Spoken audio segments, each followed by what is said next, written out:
Hello, I'm Krewasky Salter, and we are in the courtyard of the 1st Division Museum here at Cantigny Park. And we are here to welcome our Vietnam veterans back from Vietnam. We're also here to commemorate the 50th anniversary of the return of the 1st Infantry Division from Vietnam. And when they came home as a part of an operation which was known as Operation Keystone Blue Jay. And that operation was carried out in a matter of 2-3 months. It was very successful. They returned more than 3,600 square kilometers of territory to other combat forces.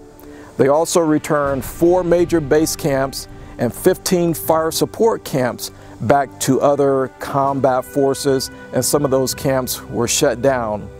They also returned more than 45,000 major end items back to the U.S. But most importantly, they returned 17,000 American soldiers home safely to their family and friends. But unfortunately, more than 3,000 First ID soldiers never made it home. They sacrificed their life in the service of their country.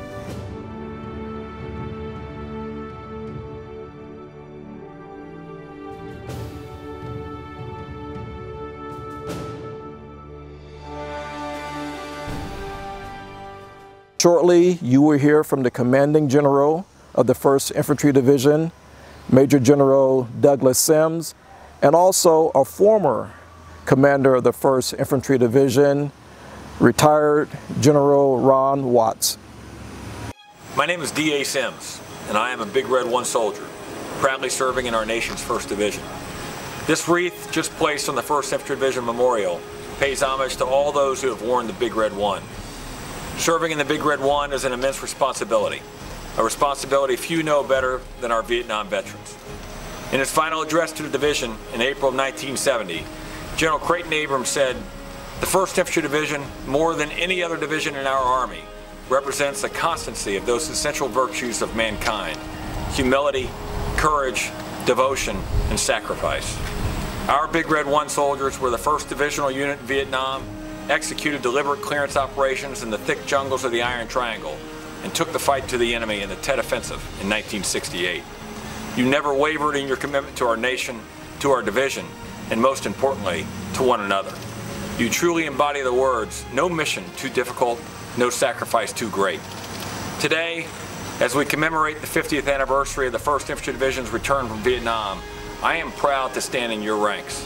Your service mattered, and on behalf of our nation, thank you. The men and women of today's Big Red 1 are proud to carry on your legacy. Duty first, people always, all else follows.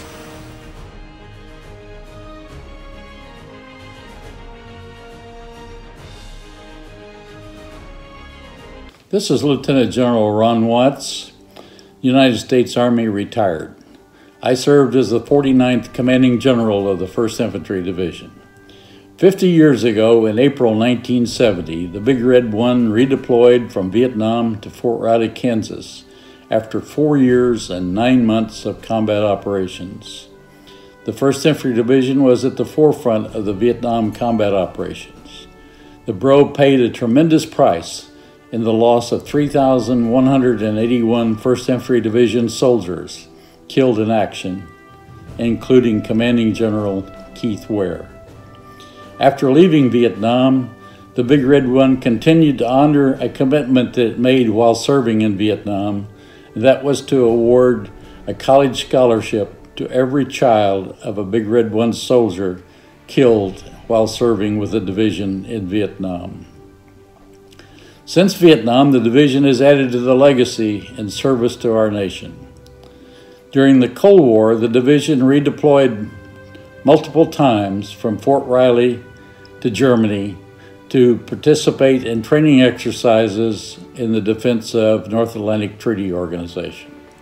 And during Desert Storm, the 1st Infantry Division led the breach of the Iraqi defense and spearheaded victory in the 100-hour ground war. During the Balkan conflicts, the Big Red 1 showed versatility in controlling ethnic disputes. Returning to combat operations in Iraq and Afghanistan, the 1st Infantry Division conducted combat operations under extreme conditions. 631 Big Red 1 soldiers lost their lives in Afghanistan and Iraq conflicts.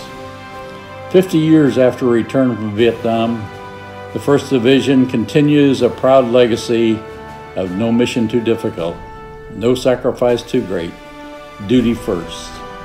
The Big Red 1 continues to answer the call for defense of our Constitution and the defense of these United States of America.